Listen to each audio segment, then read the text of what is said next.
Hello, good morning, everybody, and welcome to the second in our series of the Business Advisor Network webinars. It's a fantastically wet day out there, so I think it's a great day to be sat in the comfort of our own homes or the offices and enjoying a webinar without having to venture out in that weather. We are really pleased to have partnered with the ICAEW and FW Capital to bring you this series. And before we start today's topic, which explores the changing world of business development, we are going to hand it over to Jamie Grimshaw, who is an investment executive at FW Capital, just to explain a little bit about what they do and how they might be able to help out some of your clients. So without further ado, over to you, Jamie. Thanks, Chris. Good morning, everybody. As Chris mentioned, my name is Jim Grimshaw. I work for FW Capital. We manage a portion of a pot of money called the Northern Powerhouse Investment Fund, which is specifically aimed at helping businesses in the Northwest grow, to bring new products to market, to take on new staff, to better themselves, really. So I spend my time speaking to businesses in the Northwest, seeing what the funding requirements are, and trying to help them, basically. So that's me in a nutshell. Thanks, Chris.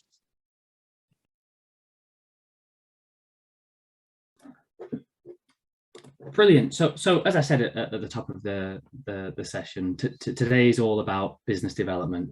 Business development is one of those topics that seems to mean a different thing to different people, depending on their prior experience, on what roles they're in. But one thing has been really clear to me over the past couple of years is that the pandemic has changed the way that a lot of people view and conduct business development within professional services. And Bernard Savage, our speaker today, is someone that we have engaged with as a firm and had wonderful success in working both with our marketing and business development team, but also with our fee earners to broaden their understanding of the topic and to build our capacity as a firm. Bernard Savage has been doing this for quite a while, I hope you won't mind me saying. Since 1990, Bernard has occupied a number of roles in senior marketing and business development roles in leading organisations such as Procter & Gamble, Shell and Eversheds. If you read his profile on his website, it says that he is an accomplished speaker and regularly is found on stage expounding the virtues of smarter marketing and business development practices all over the world. And I would, from my own experience, very much agree with that. Before I go into too much hyperbole about Bernard Savage, I will hand over to him directly and he'll be able to give a much better introduction to himself than I ever could. So Bernard, over to you. Thank you very much, Chris, and thank you, Jamie, for giving me the opportunity to share some thoughts with you this morning. I'm not sure I can spell the word accomplished, so I'll quit. Well, I'm not going to quit. I will crack on rather than building on the intro. What I want to do in the limited time we've got this morning is really three things. I want to share with you some perspectives of what I think we've learned over the last 18 months or so. And then importantly, based upon what we've learned, make some suggestions to you in terms of what we can do practically to get better results from our BD. And I'm going to leave you with some next steps, which I think is very important, because too often we listen to speakers, often some very good speakers, but nothing happens afterwards. And I want to make it as easy as I can to give you some concrete ideas to take forward and implement. So what have we learned? Yeah, it's been a tough 18 months, hasn't it? But we have learned some things, and it hasn't been all doom and gloom. The sky hasn't fallen in.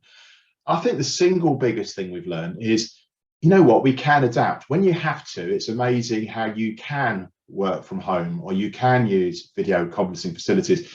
It's interesting. Well, I think it's interesting. I was doing some, just cleaning up some files on my computer a couple of months ago. And I happened to come across a marketing communication from Zoom.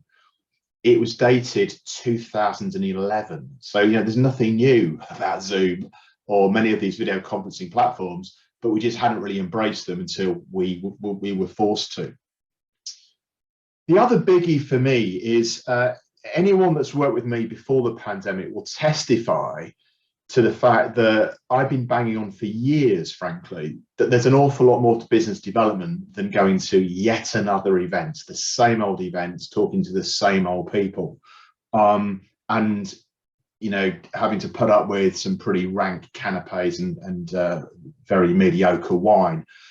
Business development has always been more than that, but it hasn't really been until the last 18 months that we've perhaps taken some of these alternatives more seriously and actually look more critically at how we can protect and grow our businesses in an effective and efficient manner. One of the things that I think is very positive over the last 18 months is that we started finally to actually engage with people as human beings and to be more real in our conversations. I, rightly or wrongly, wear my heart on my elbow. I'm an open sort of chap, and I get frustrated by people that when you approach them and you engage and you have that opening gambit and you say, how things, what's happening, and up until the pandemic kicked in, everything's fantastic, everything's brilliant. I'm thinking, well, but it can't be. Everything can't be brilliant. And what I've seen over the last 18 months is people have more honest conversations, which I think is a truly positive thing. I think authenticity in business should be encouraged at all times. So that for me is a real positive. I think the other thing that's become increasingly apparent is that, I think this is your expression, Chris, the toothpaste is out the tube. When we went into the first lockdown in March last year, there was a view, and I think held by many, that this would be a dark tunnel. We'd come out of it in 3 months' time and it would be back to normal. We now know that that isn't the case. Irrespective of restrictions, irrespective of, this is much bigger than the working from home, working from the office debate. We have learned to communicate with people in different ways, where there are more possibilities now, and we simply won't be going back to exactly as we did things before.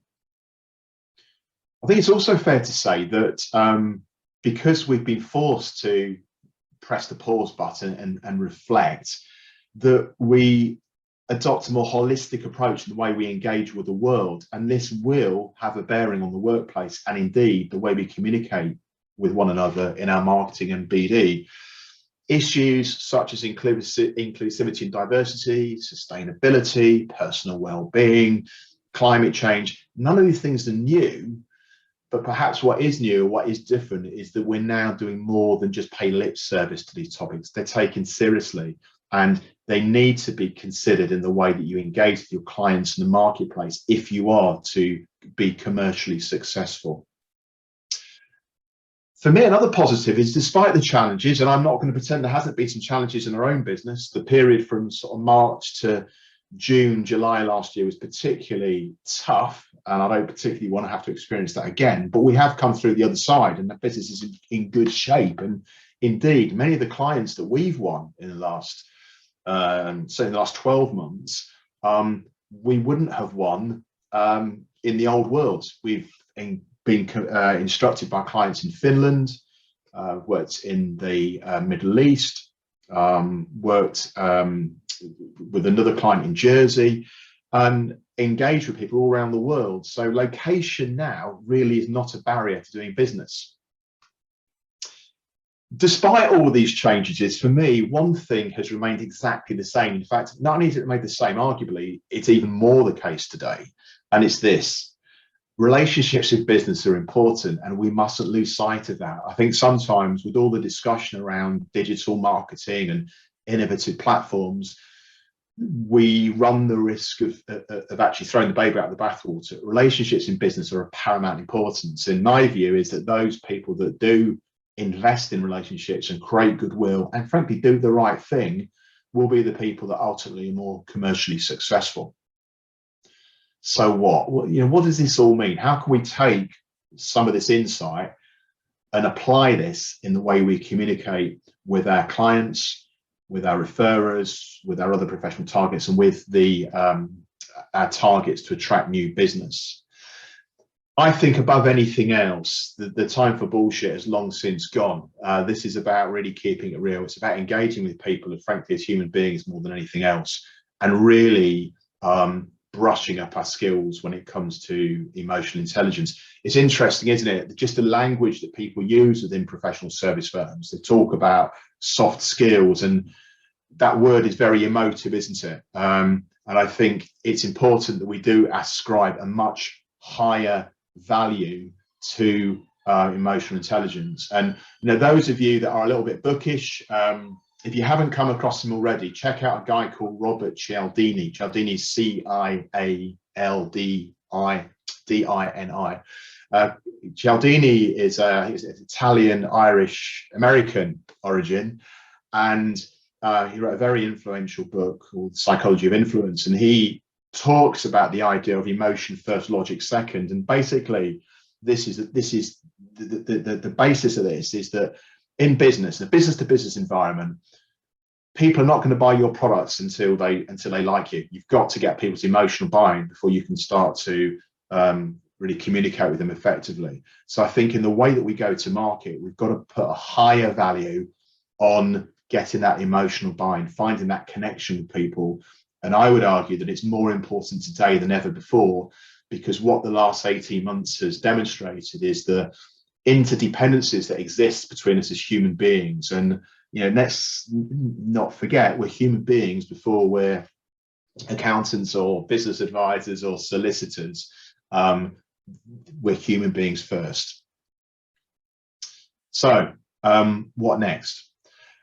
I think when it comes to pitching, there's still, unfortunately, a bit of a tendency to focus on the wrong things. The wrong things being, we're a firm with 5 offices across the Northwest, and we've got 115 members of staff, and we can provide services on the compliance side and the advisory side, and that, etc., etc. Actually, no one's particularly interested in that stuff. What they're interested in is their world and their issues, and success in pitching is going to be predicated first and foremost on whether you can find that connection. And increasingly, things that you might not have considered relevant to your story in the past are relevant today. Not just relevant to potential clients, but relevant in terms of attracting talents to your organization, relevant in attracting young people into your business. And that's issues around inclusivity and diversity, issues around sustainability and the well-being of staff. I'm not going to name the name of the firm because that wouldn't be appropriate, but there's one particular organization I've worked with quite a lot in recent years, who are an architectural practice.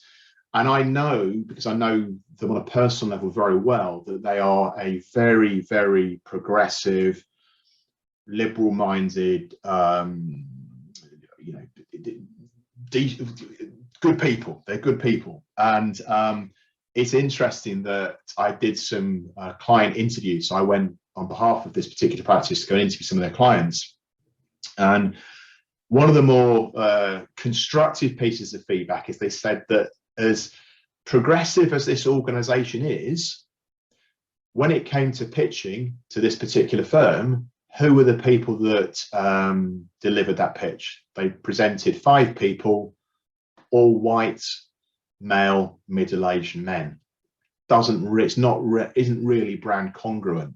And certainly what I'm hearing from buyers of professional services is these are considerations. Now, bear in mind that for many of your targets, they don't know what a good accountant or a bad accountant looks like. They don't know what a good lawyer or a bad lawyer looks like. The difference between getting an instruction and finishing second can be very marginal, very thin indeed. And actually, it's some of these non-technical areas that might have a bigger bearing on your commercial success than perhaps they have done historically. I think all of this means that there does need to be a critical examination of non-technical skills, whether that's within an accountancy practice or a law firm, because in the absence of this, my fear and my suspicion is that many people will just revert to doing the same old stuff. And actually, the same old stuff is not going to be conducive to your commercial success moving forward. So things like social media, LinkedIn primarily, I think for most people on this call, need to be taken seriously. It's not just about being on LinkedIn, it's about using LinkedIn effectively. When I work with people, I get a very, very mixed response when I ask the question, what's your experience of LinkedIn? when you probe deeper, you find, surprise, surprise, that those that are getting results from LinkedIn are using it properly. And those that say it's a waste of time haven't even got a complete profile, or they're not posting regularly, or they're not posting content that presents their narrative in the right way. It's not all about LinkedIn. I use that as one example. Others would be presenting virtually. Earlier this morning, first call I had this morning was with an old contact of mine. We were talking about some of the practical, like me, Cass in the old world would spend an awful lot of time, significant amount of the working week, on a stage presenting in person at conferences and away days, etc., etc. And we were kind of comparing notes and saying, isn't it harder to engage people virtually? You can't just do what you did before and deliver it via Zoom or via Teams. There's a whole load of stuff that you need to take on board. And I think my experience is not enough consideration is given to those presentation skills. I hope it hasn't gone unnoticed that I'm talking to you now, I'm standing up. It's not because I haven't got a seat in my office, I can assure you, it's because I've made the choice that actually to present with impact is better standing up, which I will stand by every day of the week. Yet when I watch people presenting on webinars, on virtual events, in fact, I don't think I've seen a single person stand up in 18 months, which I would argue is wrong. And that's, you know, that's just one practical example. Video and infographics, nothing new about video and infographics, been around a long time. The difference is that now we're seeing organizations embrace them more positively, and video and infographics are a very smart way, very effective way to communicate with your target audience. It can be done cost effectively. And the great thing about video and infographics is you can recycle them. You know, you can use them time and time again, so it can be done in a very efficient manner. It's also going to help you with your search engine optimization. And then there's podcasts. A law firm that's remain nameless, which isn't in the northwest of England, so don't get twitchy, Chris. Very traditional firm, and I've been pushing them to do podcasts, and I've got to say I've met significant amount of resistance. Now, any of you listening that have been on a podcast, I hope will agree with me in saying that actually it's easier to deliver a podcast than it is to do what I'm doing now, and certainly easier than, you know, a traditional, perhaps a legal or accounting financial update, standing behind a lectern with some pretty turgid slides with too many bullet points. A podcast done well is no more complicated than a structured conversation. If anybody wants to see an example of that, ping me an email. My details will be at the end of this, or share it with Chris and he can forward it. I will share with you a podcast I did very recently with the Chartered Institute of Patent Attorneys. Doesn't get much more techie than that. They invited me as a guest. I think the thing you'll take away from that podcast is that it sounds like we were having fun, because we were, and it was significantly less work. So if you can spend less time doing things and enjoy them more and get better results, and with a podcast you can recycle it and recycle it and recycle it, why wouldn't you do that? You know, you can't recycle going to an event in real time. Once that time's gone, it's gone. You might look at this slide and say, yeah, know your clients. What's new about that? I know my clients. Do you? Do you really know your clients?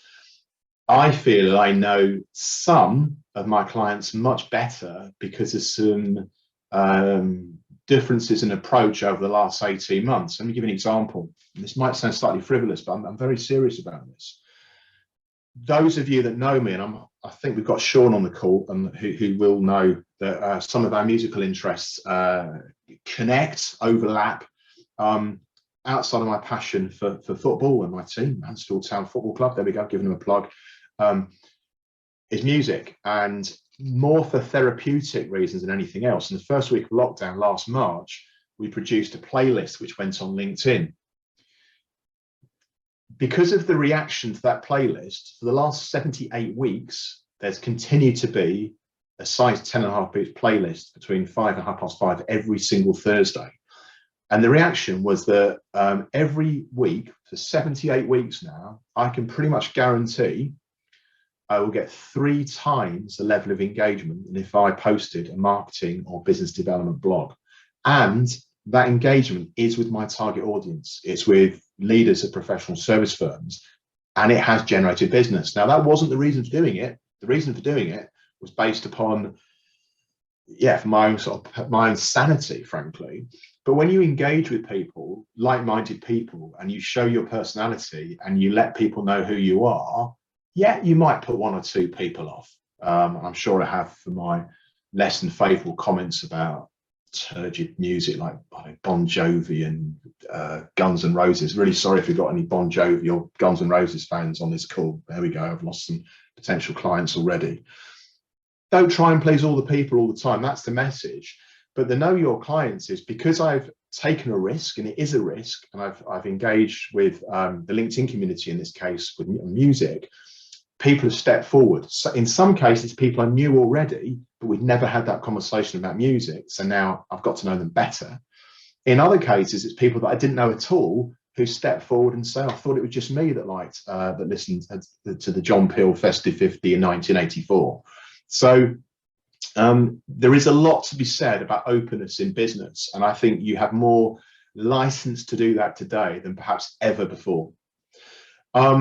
I don't want to spend much time very little time talking about CRM systems. I think for me, this isn't about software. It's not about kit. It's about having a system that supports a genuine commitment to get closer and manage data in a more intelligent way.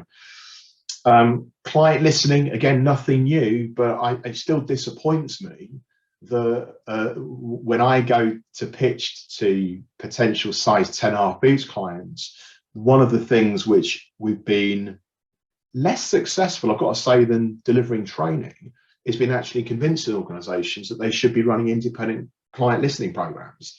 Every law firm and every accountancy firm that I've come across will state on their website that they're different to other professional service firms because they listen to their clients. What's the evidence? The value of having somebody independent to actually, it shows a commitment to your clients. So I think that this should be placed at high value. Informality, just having more regular contact with contacts, that's the key thing. This is about looking at the financial year and saying, I don't just talk to my clients when it's the year end or a tax return needs completing or an inquiry has come my way. This is about adopting a structured approach to having regular contact with your clients and referrers in between dealing with a particular client file. Now, again, there's nothing new in that. Chris will vouch for me here. I've been saying this for years. The difference is, I think now people are starting to take this more seriously because they can see that the market is consolidating. Your clients are more discerning. It's a more competitive environment. And if you're not staying on your contacts radar, then you run the risk of losing clients. I know when I set up 10.5, which is 16 years ago, we'd always focused primarily on law firms with accountancy markets being secondary. And one of the practical difficulties I had 16 years ago would be that when I pitched to accountants, they would say to me, well, business development's not really a big deal to us because we have very low client churn. Now, whilst it should still be the case in an accountancy practice that you have relatively low client churn, my observation over the last 16 years across the accounting profession is that it ain't quite as low as it was 16 years ago. And every firm I've worked with, and if it's different for people listening today, then good on you. But every accounting practice I've worked with, when I've looked at the data has said that actually more and more people are voting with their feet. It's tougher to keep people's business today. Now, if you're a glass half full person, that's good news because it means that by having a proactive and effective business development strategy, you can actually attract new business. If you're a glass half empty person, you should be concerned because what it means is that your competitors are in a position that can take your clients. Okay, so what? So I've shared with you some things I've learned. I've shared with you some what I believe is some practical application, how we can use that insight to actually make a difference.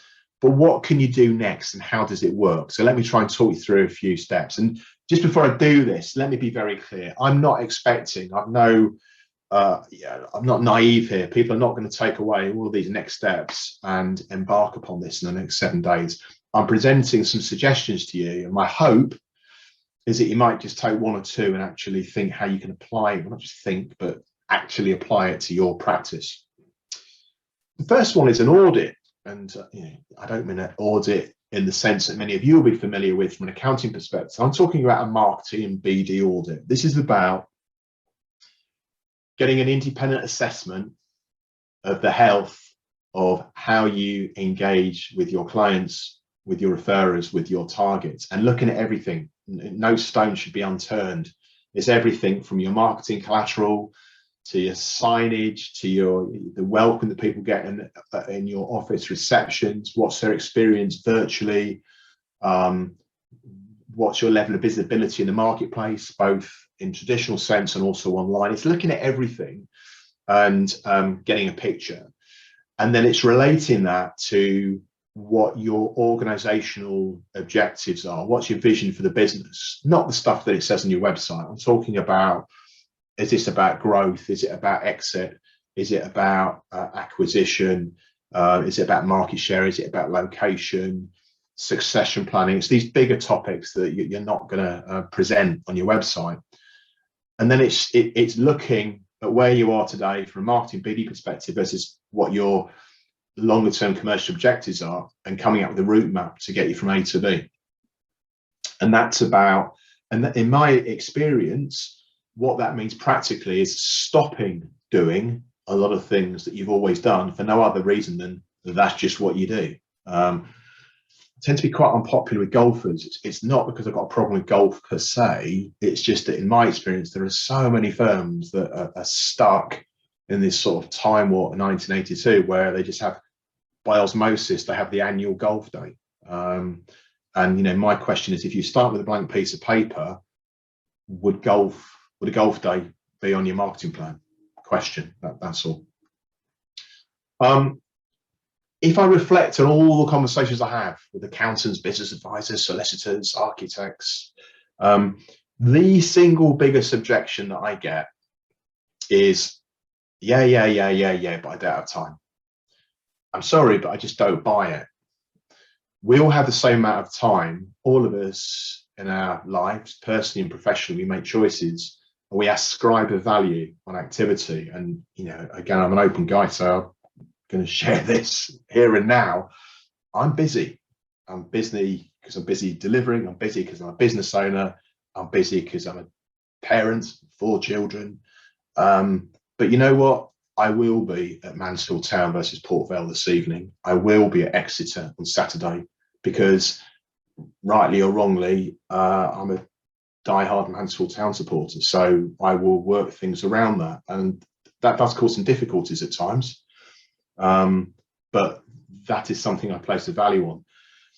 How's that relevant to you? It's relevant to you because if you subscribe to the view that actually the work doesn't just come in through the door, that the phone isn't necessarily going to ring, that you're not complacent, then you need to be out there, you need to be visible, you need to make time for BD, and it needs to be part of your modus operandi. And I think affecting change in organizations is hard. It does not happen overnight. It requires a holistic approach and real commitment.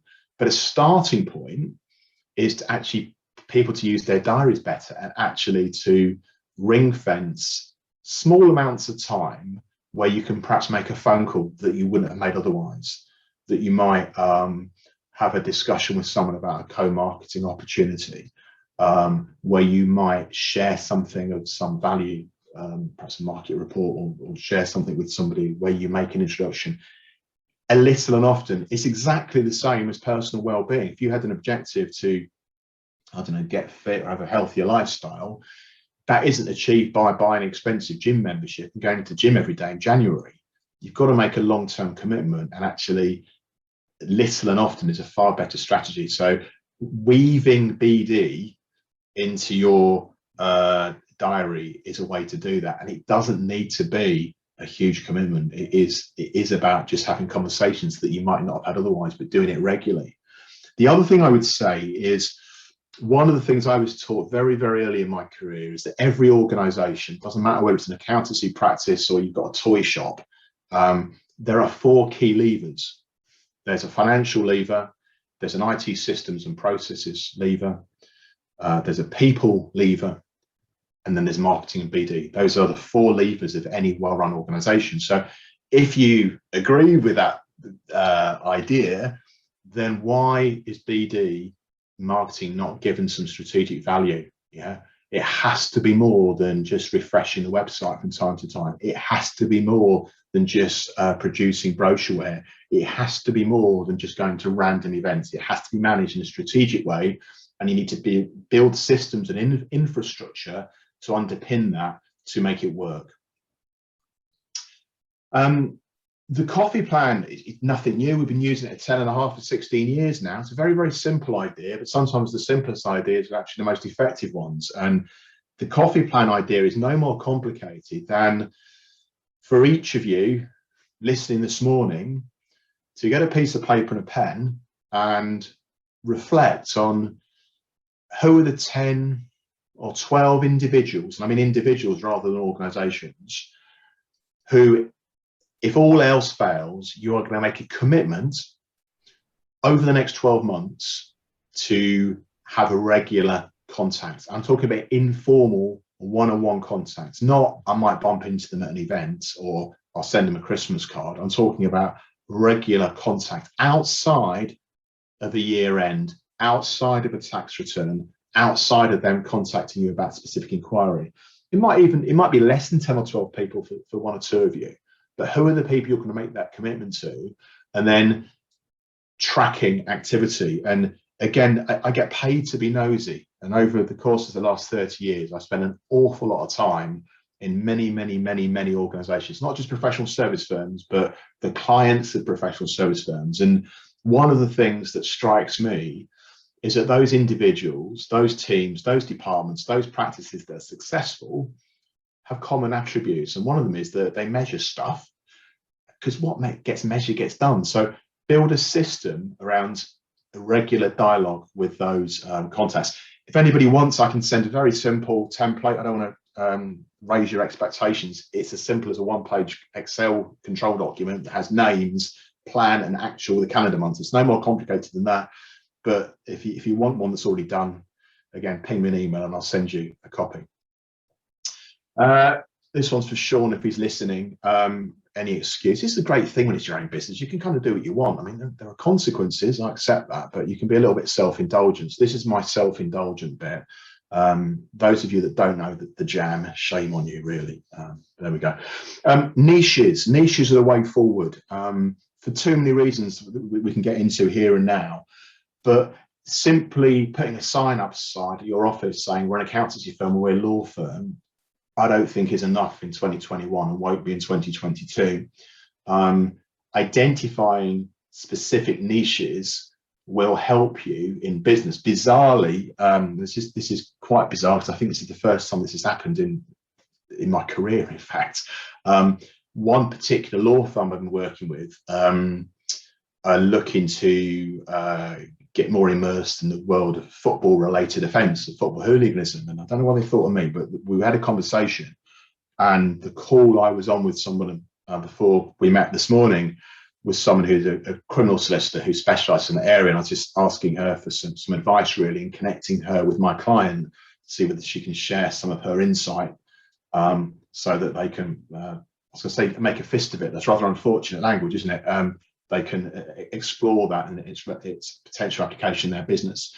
But, you know, video conferencing means location isn't a barrier. So there's no reason why, if you adopt a niche approach, doesn't matter whether you're in Preston, Bolton, Wigan, anywhere in the Northwest, if you've identified a niche, you can engage with clients all around the world. So why not capitalize that and enable the search engine optimization to work harder for you at the same time?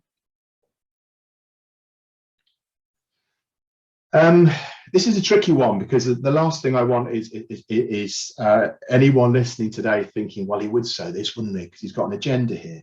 Yeah, I've got a bit of an agenda, of course, because I'm running a business and I want to work with professional service firms. But irrespective of whether you want to have a conversation with 10.5 about client listening, you should be employing it in your business. I just don't think it's credible in 2021 or 2022 to say to the marketplace, yeah, the reason you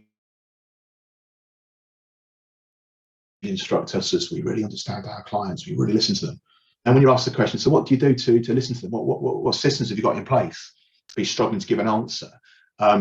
Running independent client listening programs are a very powerful way to demonstrate to your clients you don't take them for granted, and hopefully learn a thing in the process which you can then apply back in the business.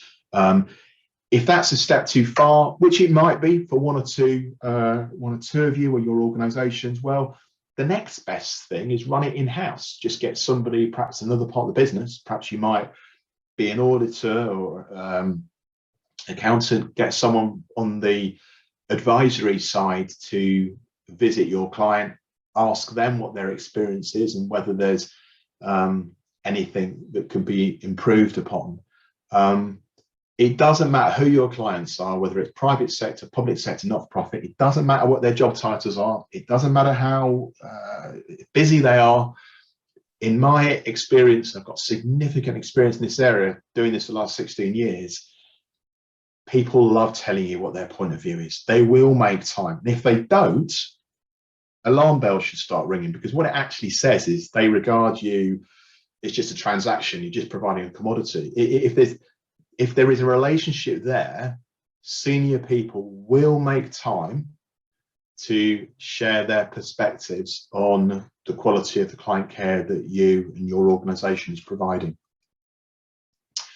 Okay, just before we move to a Q&A, I'm going to ask Chris in a couple of minutes to facilitate that, if I can, please. Just before we do that, I want to close the talk part of this with a story, because I'm of the view that stories often they tell a lot more than, frankly, bullet points on slides. So I'm going to share with you, I said I'm an open guy, I'm going to be very open with you and share with you something that happened in our business so it's about April, I suppose, about March, April last year.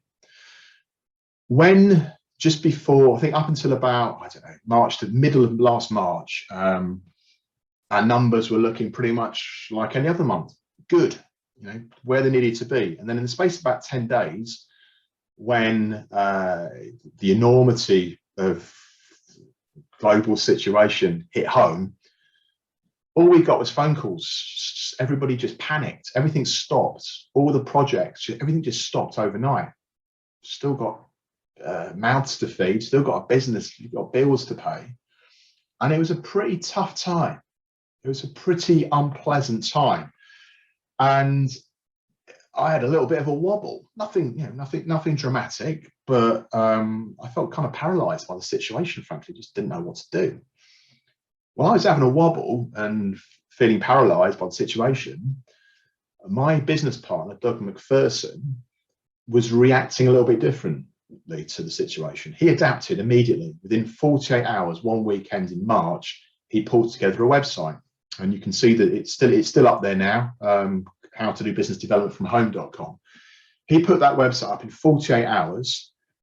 Without being overly dramatic, that website probably saved our business, because it enabled us to engage with the marketplace and have a conversation, add value. And through all the conversations we had, we started populating that with data, with content about the practicalities of working from home. We were able to talk to people, and you know, slowly but surely, after we dusted ourselves down and adapted, the business all returned, I'm pleased to say. So the message there is, yeah, it is tough out there. And you know what, even when, you know, we get through this winter, we are going to continue to have to evolve and adapt.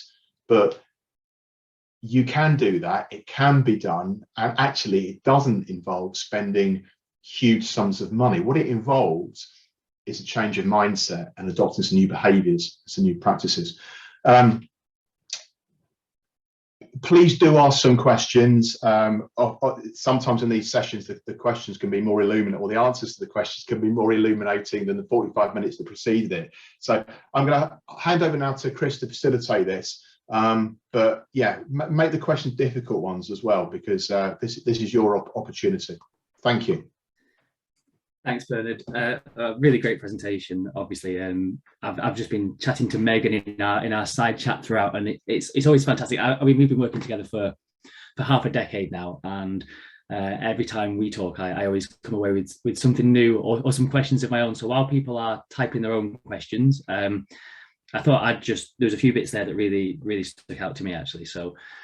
You know, one of the things that, and this is no surprise, one of the things that we've observed in the legal sector over the past few years is that clients just aren't as sticky as they used to be. You know, gone are the days where people refer to my law firm quite as often as they once did, and we're having to do more and more to retain those clients. And I see a lot of similarities between accountancy and law firms.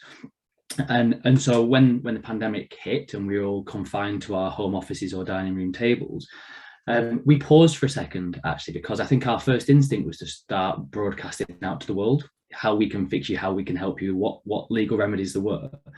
And instead, we tried to sort of follow what we thought was best practice. And instead, we turned to our coffee plans, the lists of key clients, key referrers, and prospects, and we picked up the phone. And it wasn't to try and sell to them. It was actually say, what are your concerns right now? You know, where is your head at? How are you operating? What things are getting in your way? And it's one of the things that have really sort of put us in a great position coming out of the pandemic, because when we've engaged in client listening with those clients, when we've gone back to them, that's what they fed back to us, is that they felt like they had someone to turn to.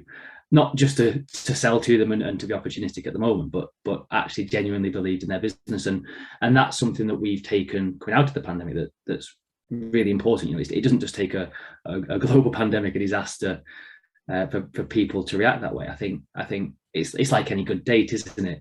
So, if you're doing all the talking, it's probably going wrong, and so that was the first thing I sort of picked up. But actually, talking pandemic aside, before and after the pandemic, when I speak to professionals, you know, Lancashire isn't a massive area, Preston isn't a massive area, and people often say, I just find myself going to the same events, I end up speaking to the same people, and I'm not sure what I get from it.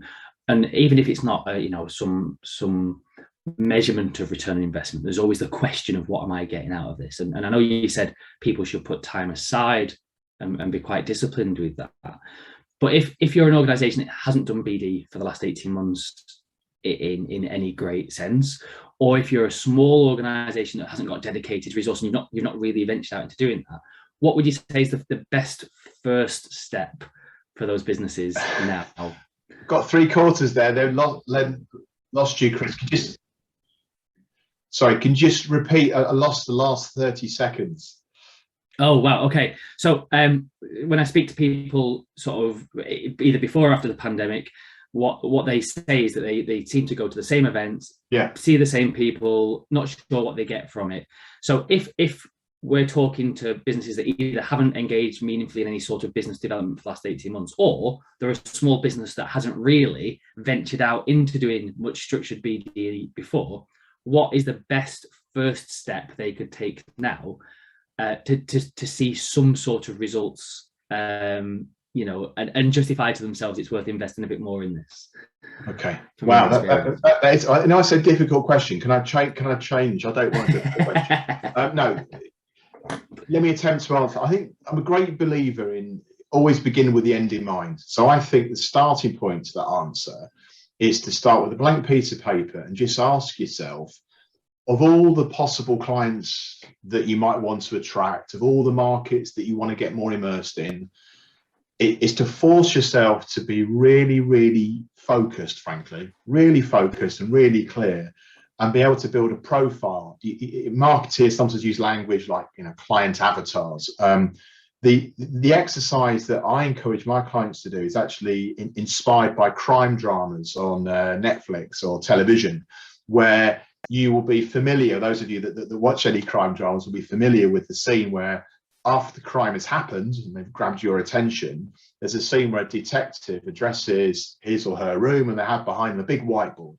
And in the first thing they do is they put a picture of the victim, and then they might have a couple of suspects, and they adopt a very forensic approach to piece it together. Now, why do they adopt a forensic approach? There's two reasons, and it is relevant to BD, I would argue. Reason number one is they want to ensure there isn't a miscarriage of justice and find the culprit. But secondly, it's about getting there as quick as possible, doing it as an efficient way so that there's no more crimes are committed. And I think BD professionals or accountancy firms, law firms can apply this to their BD, because too often what happens is people they start thinking about events, whether that's developing the website, whether it's going to networking events, whether it's giving to whatever, but they haven't actually stopped to ask themselves, well, hang on a minute, what represents a good client for us? And if I was going to be challenging or provocative, I'd go further and say that, yes, people talk about owner managed businesses. Yes, you might talk about SMEs. Yes, you might talk about high net worth individuals. That isn't good enough. The problem with those kind of definitions is they're too woolly. High net worth individual could be a Premiership footballer, a Russian oligarch, or a little old lady with a blue rinse who keeps cash under her bed. They're all high net worth individuals, but they require very different approaches to communicate effectively.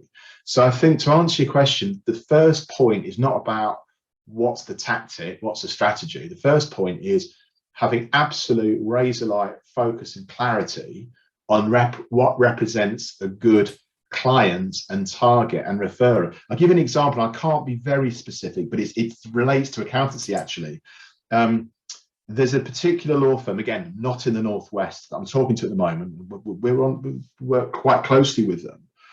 And I'm having a little bit of a tricky time with some people in their private client department who they've got this idea in their head that they've latched onto the notion that accountants represent good potential referrers. That's fine, because they do. However, they don't have the insight. They don't know the difference between a KPMG or an E&Y or the big four and the rest of the market. And their attitude is, oh, we're going to talk to PwC. And I'm politely, or trying to be politely, say to them, actually, you know what?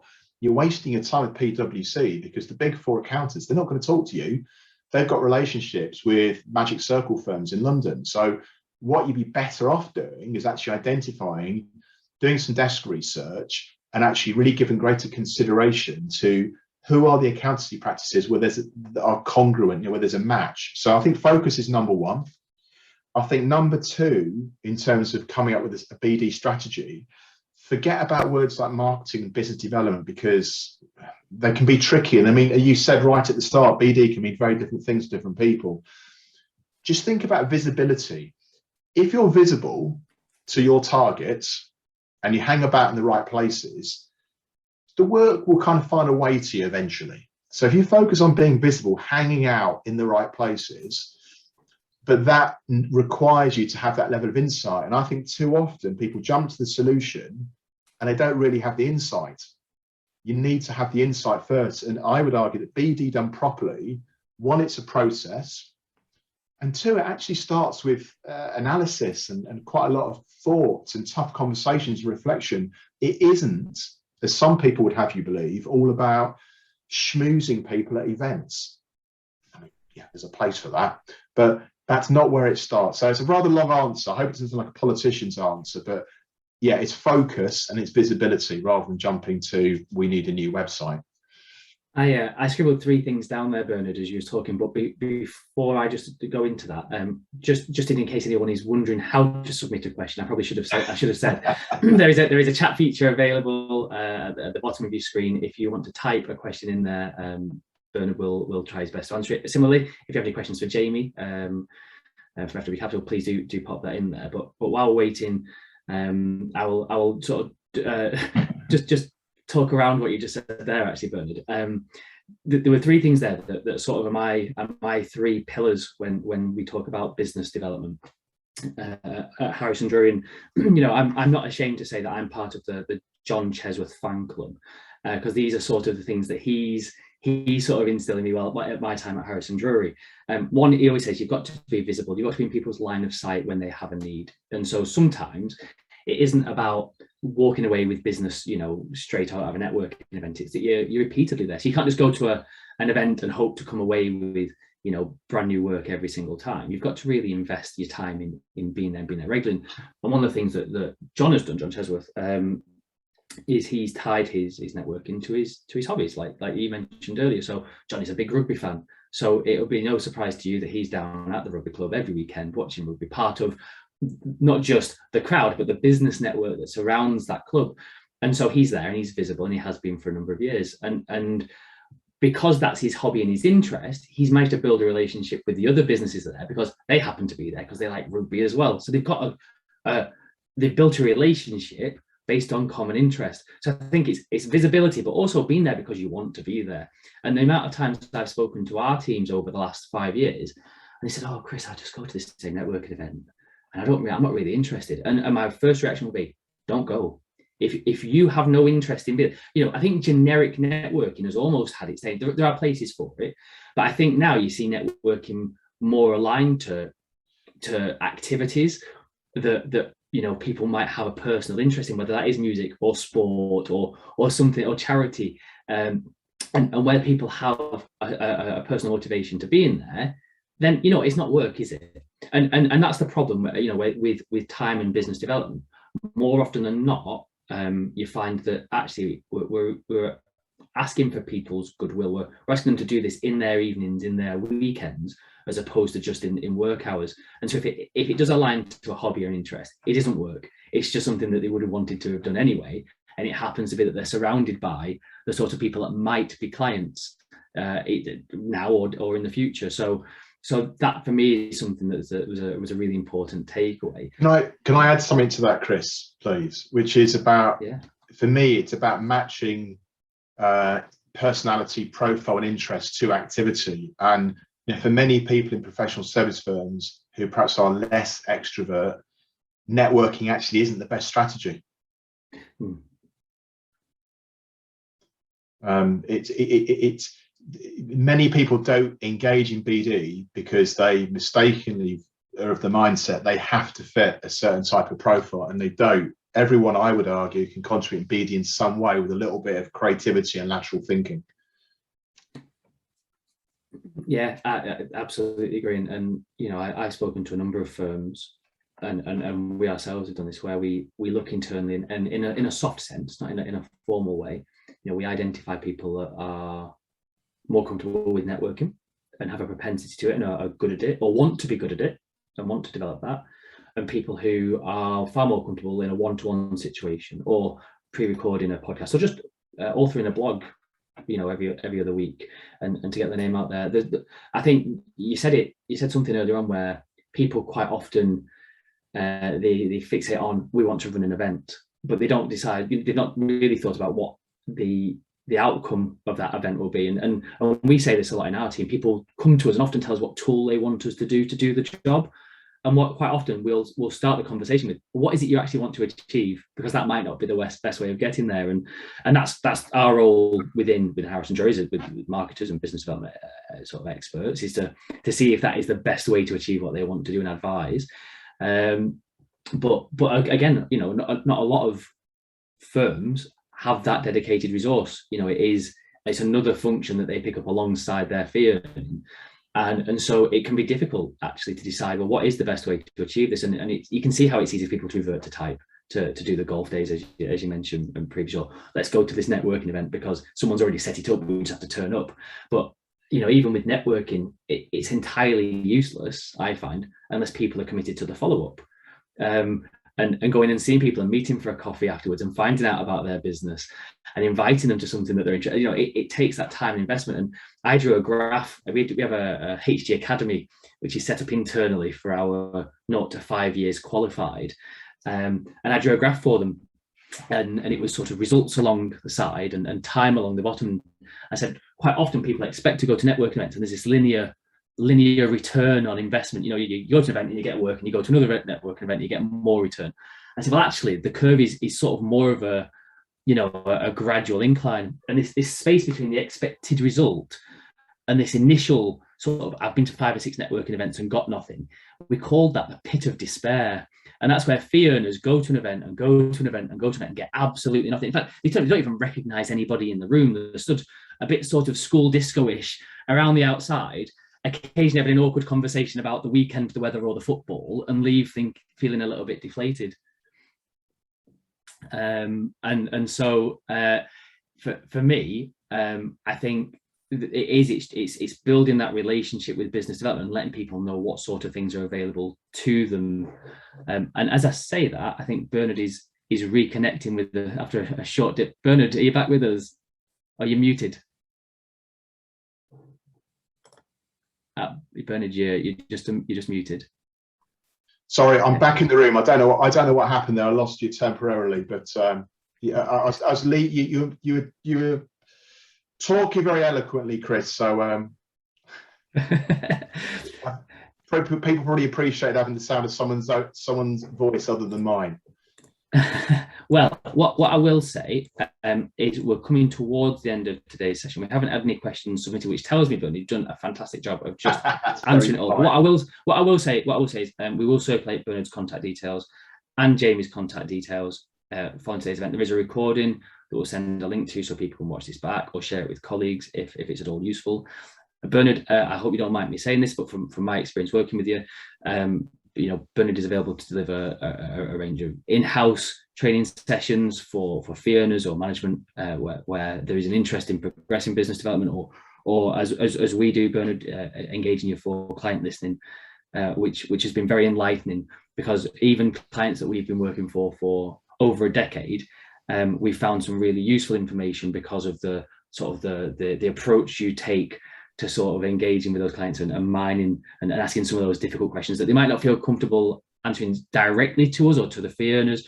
And it's always resulted in sort of more work for us. So if anybody is interested in any further information, please do feel free to contact Bernard directly following today's session.